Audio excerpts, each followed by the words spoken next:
નમસ્કાર, આપ જોઈ રહ્યા છો જીએસટીવી। હું છું કૃષ્ણા। સમાચારોની શરૂઆત કરીએ મહત્વના સમાચારથી। તો મહત્વના સમાચાર મળી રહ્યા છે અમદાવાદ ઇસ્કોન આંબલી રોડ પર અકસ્માતના કેસને લઈને મહત્વના સમાચાર સામે આવ્યા છે।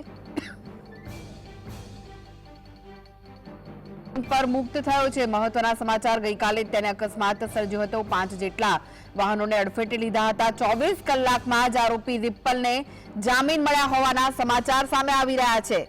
અકસ્માત બાદ આરોપી રિપલને કોર્ટમાં રજૂ કર્યા બાદ પોલીસે રિમાન્ડ ન માંગ્યા। આ વિશે વધુ માહિતી માટે જોડાઈ ગયા છે સંવાદદાતા ધવલ। ધવલ, જે રીતે કાલે અકસ્માત સર્જાયો હતો અને આજે જામીન પણ મળી ગયા, શું વિગતો છે?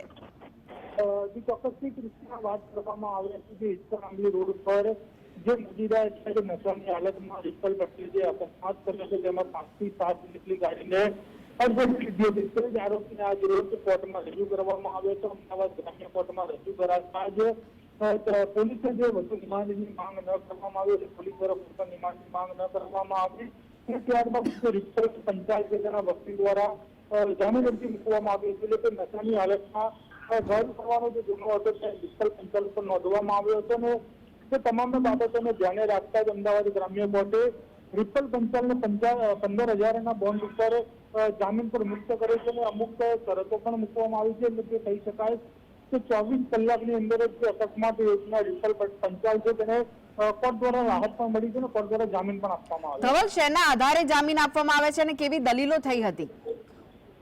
ચોક્કસથી કૃષ્ણ એ કહી શકાય કે જે પ્રમાણે રિપલ પંચાલ ઉપર ગુનો નોંધવામાં આવે છે, સામાન્ય કલમો નોંધવામાં આવી હતી કે મોટર વ્હીકલ એક્ટની વાત કરવામાં આવે છે, નશાની હાલતમાં વાહન હંકારવું અને વાહન હંકાર્યા બાદ જે અકસ્માત કર્યો છે તેમાં કોઈ વ્યક્તિને નાની મોટી ઈજા પણ નહોતી પહોંચી, ફક્ત વાહનોને નુકસાન પહોંચ્યું હતું। અને જે પ્રમાણે રિપલ પંચાલની જે પત્ની છે આનંદ પંચાલ તેના દ્વારા પણ કહેવામાં આવ્યું હતું કે મેડિકલ ટ્રીટમેન્ટ પણ અત્યારે હાલ રિપલની ચાલી રહી છે તે ગ્રાઉન્ડ પર મૂકવામાં આવ્યું હતું। તો તમામ મુદ્દાને નજર ધ્યાને લેતા જ કોર્ટ દ્વારા જે જામીન છે તે આપવામાં આવ્યા છે।